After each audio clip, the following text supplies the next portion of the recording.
Dito sa Pilipinas, pagsapit ng tag-init, likan na kanyang gimmick ang mga Pinoy para lamang maibsan ang nakakairita at nakakapasong init ng araw. Mayroong iba naman na nagpupunta sa beach. Yung iba naman ay kumakain na lamang ng frozen snacks katulad ng ice cream o ice candy na binili kay Aling Nena. Sa sobrang init ng panahon, marami ang humihiling na sana ay umulan ng snow sa Pilipinas. Ano masabi niyo sa snow ngayon sa Metro Manila? Lalo sumakit mga rayuma ko. Umulan po ng hail. Yes, hail. Oh, Nung bata tayo ay naging palaisipan din sa atin ang bagay na ito. Na bakit nga ba hindi nag-i-snow sa Pilipinas? Habang ini-imagine na kasama mo ang mga kaibigan mo na naglalaro ng mga snow, nagbabatuhan at nagkahabulan. Pero alam mo ba na habang tayo ay inaasam-asam na magkaroon ng snow dito sa Pilipinas, ay mayroon namang mga bansa na nagtutusa at pinahihirapan sila sa kanilang pang-araw-araw na pamumuhay dahil sa napakatinding lamig.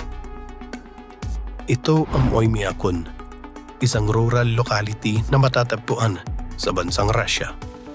Sa lugar na ito ay tila mala impyerno ang lamig ng temperatura. Sa sobrang brutal ng lamig dito ay hindi magawang tumubo ng mga pananim dito at halos ayaw lumabas ng bahay ang mga tao dito. Pero wala silang choice kundi tiisin ang nakamamatay na lamig para lamang mabuhay. Bakit napakadelikado ang lugar na ito pero marami pa rin ang nakatira dito? Paano sila nakakasurvive sa malang freezer na lugar na ito? Tara, sama-sama nating saliksikin. Pero bago tayo magkumpisa, ay kung bago ka pa lamang sa aking channel, ay maaari mo bang i-like ang video na ito at mag-subscribe ka na rin para lagi kang updated sa mga susunod nating saliksik videos.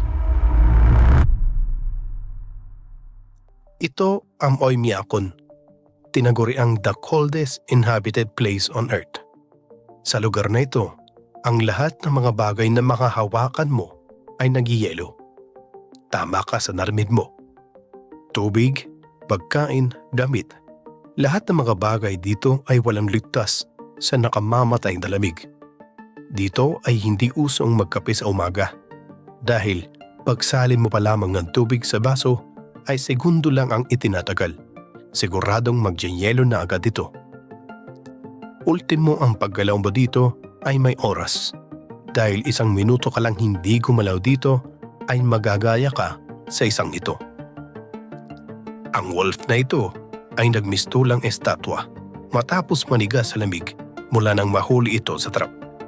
Kaya naman kung babalakin mong pumunta dito ay hindi po pwedeng nakatulala ka lang.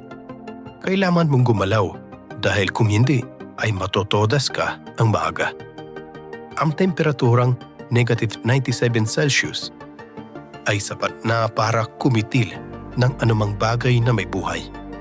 Para sa mga residente dito, ang mamuhay sa ganitong lugar ay isang bangungot. Pero hindi naman sila galit sa klima na mayroon dito. Bagkus ay nire-respeto nila. Sa paniniwalam ang shamanic wisdom ang gumagabay sa kanila at natutunang impis na labanan ng lamig ay mamuhay na lamang sila sa ganitong temperatura. Ang Oymyakon ay tinitirhan ng mahigit 800 katao. Kung pagmamasdan mo nga ito sa taas, ay halos matakpan ng mga bahay dito ng mga makakapal na yelo tulad ng brutal na klima. Kung lalakarin mo ang kalisada dito, wala pang 3 minutes ay gagapangin na ng yelo ang iyong buhok, ilong at ang iyong mga pilit mata na para bang naging dekorasyon sa iyong muka.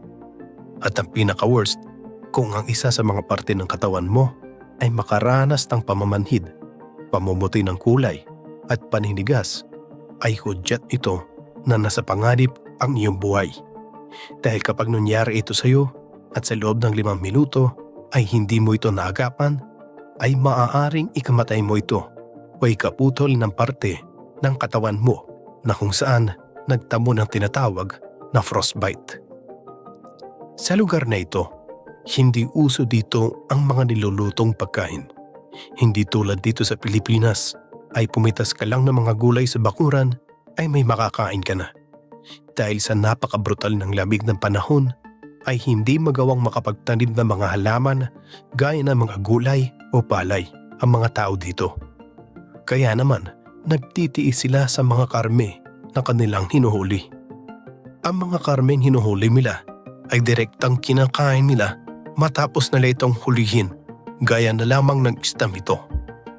Matapos mabingwit ay babalatan na nila ito agad at hihiwain ng maripis at saka kakainin ng hilaw. Mapapansin din dito na kahit buhay pa ang isda na kanilang hinuli mula na makuha nila ito, wala pang 10 segundo ay tumigas na ito na para bang bato dahil sa sobrang lamig. Agad itong tumigas na parang yelo. Maliban sa mga isda ay madalas din silang manghuli ng mga koneho o lobo sa pamamagitan ng pagsisip ang trap. Ang mga karni ng mga hayop na ito ay malaking tulong sa kanila dahil mayaman daw ito sa bitamina. Dahil nga sa hindi sila nakakakain ng mga gulay o prutas, ang mga bitamina na sanay makukonsumo nila sa mga gulay ay dito na lamang nila sa mga karne na mga koneho at lobo na lamang nila kinukuha. Ang isang lobo ay tumatagal ng 1 linggo para sa isang pamilya. Iniimbak nila ito sa kanilang storage room nang sa gayon ay may reserba silang pagkain sa mga susunod na araw. Dahil nga sa nakamamatay ang lamig ng klima dito ay napipilitan talaga silang mag-imbak ng kanilang pagkain na pwedeng tumagal ng 1 linggo. Maliban sa kanilang pagkain ay problema din nila ang kanilang tubig. Kung dito sa Pilipinas ay uso na ang mga water refilling station at pupwede kang umorder ng 1 galon ng tubig anytime, dito sa kanila ay kailangan pa nilang makipagsapalaran sa bangis ng klima upang makakuha lamang ng mga bloke ng yelo. Tuwing Biyernes, ang mga residente dito ay nagpupunta sa isang lugar kung saan namumolekta sila ng mga bloke ng yelo. Ang lugar na ito ay isang malawak na ilog na kung saan ay naging solid ice dahil sa tindi ng lamig. Kukuha sila ng bloke ng yelo dito at dadalhin sa kanilang bahay upang tunawin at magamit bilang tubig panligo at inumin. Kasama natin dito ang paggamit nila sa paglalaba. Isa din sa mga problema nila na kapag naglalaba sila ay hindi sila maaaring magsampay ng kanilang damit sa labas ng bahay. Dahil ilang segundo lang ang makalipas ay magmimistulang yero sa tigas ang mga damit nila. Maging ang kanilang mga kubeta ay pahirapan din. Sa tuwing dudumi sila, ang dumi na kanilang milalabas ay nagiging parang ice cream na nagpapatong-patong dahil sa tigas. Kung minsan pa nga ay lumalagpas sa mismong toilet bowl ang kanilang dumi. Dito sa Oymyakon, ang sahig na kanilang nilalakaran ay naging frozen ice ng ilang taon. Ang layer ng frozen floor na ito ay tinatawag na permafrost. May lalim itong 100 meters. Para makasurvive ang mga residente dito, gumawa sila ng isang central heating system. Ang single coal-powered boiler ay nag-redistribute ng init sa mga kabahayan sa pamamagitan ng mga tubo. Ang coal boiler na ito ay hindi po pwedeng huminto o masira dahil nakasalalay ang kanilang buhay dito.